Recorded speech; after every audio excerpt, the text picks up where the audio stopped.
കൊൽക്കത്തയിലെ വിഖ്യാതമായ ഈഡൻ ഗാർഡനിൽ ഞായറാഴ്ച നടക്കാനിരിക്കെ ഇന്ത്യ വെസ്റ്റ് ഇൻഡീസ് പോരാട്ടം 2026 T20 ലോകകപ്പിലെ ഒരു വെർച്വൽ ക്വാർട്ടർ ഫൈനലായി മാറിയിരിക്കുകയാണ്. ഈ മത്സരത്തിൽ വിജയിക്കുന്നവർ സെമി ഫൈനലിലേക്ക് മുന്നേറുകയും പരാജയപ്പെടുന്നവർ ടൂർണമെന്റിൽ നിന്ന് പുറത്താവുകയും ചെയ്യുമെന്നതിനാൽ ആവേശകരമായ ഒരു പോരാട്ടമാണ് ആരാധകർ പ്രതീക്ഷിക്കുന്നത്. ചെന്നൈയിൽ നടന്ന മത്സരത്തിൽ സിംബാബ്വെയെ 72 റൺസിന് പരാജയപ്പെടുത്തിയാണ് ഇന്ത്യ ഈ നിർണായക പോരാട്ടത്തിന് യോഗ്യത നേടിയത്. ദക്ഷിണാഫ്രിക്ക ഇതിനകം നോക്കൌട്ട് ഘട്ടത്തിലേക്ക് പ്രവേശിച്ച സാഹചര്യത്തിൽ ഞായറാഴ്ചത്തെ വിജയികൾ സെമി ഫൈനലിൽ ഇംഗ്ലണ്ടിനെയാകും നേരിടുക. നിലവിലെ സാഹചര്യത്തിൽ ഇന്ത്യയുടെ നെറ്റ് റൺ റേറ്റ് വെസ്റ്റ് ഇൻഡീസിനെ അപേക്ഷിച്ച് പിന്നിലാണ്.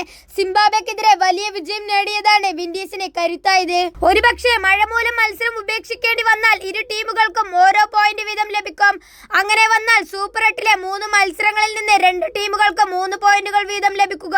എന്നാൽ ഉയർന്ന റൺ റേറ്റിന്റെ ആനുകൂല്യത്തിൽ വെസ്റ്റ് ഇൻഡീസ് സെമി ഫൈനലിലേക്ക് യോഗ്യത നേടുകയും ഇന്ത്യ ടൂർണമെന്റിൽ നിന്ന് പുറത്താവുകയും ചെയ്യും. നിലവിൽ കൊൽക്കത്തയിലെ കാലാവസ്ഥാ റിപ്പോർട്ടുകൾ ക്രിക്കറ്റ് പ്രേമികൾക്ക് ആശ്വാസം നൽകുന്നതാണ്. ഞായറാഴ്ചത്തെ ആകാശം തെളിഞ്ഞതായിരിക്കുമെന്നതാണ് പ്രവചനം. പകൽ സമയം 34 ഡിഗ്രി സെൽഷ്യസ് വരെ ചൂടുണ്ടാകുമെങ്കിലും വൈകുന്നേരം കളി തുടങ്ങുന്നതോടെ താപനില 25 ഡിഗ്രിയിലേക്ക് കുറയും. രാത്രി 7 മണിക്ക് ആരംഭിക്കുന്ന മത്സരത്തിന് മഴ തടസ്സമുണ്ടാക്കാൻ സാധ്യതയില്ലെന്നാണ് വിലയിരുത്തൽ. എങ്കിലും മഴ കാരണം മത്സരം തടസ്സപ്പെട്ടാൽ അത് ഇന്ത്യക്ക് വലിയ തിരിച്ചടിയാകും എന്നതിനാൽ ഈ പോരാട്ടം ടീം ഇന്ത്യയെ സംബന്ധിച്ചിടത്തോളം ജീവൻ മരണ പോരാട്ടമാണ്.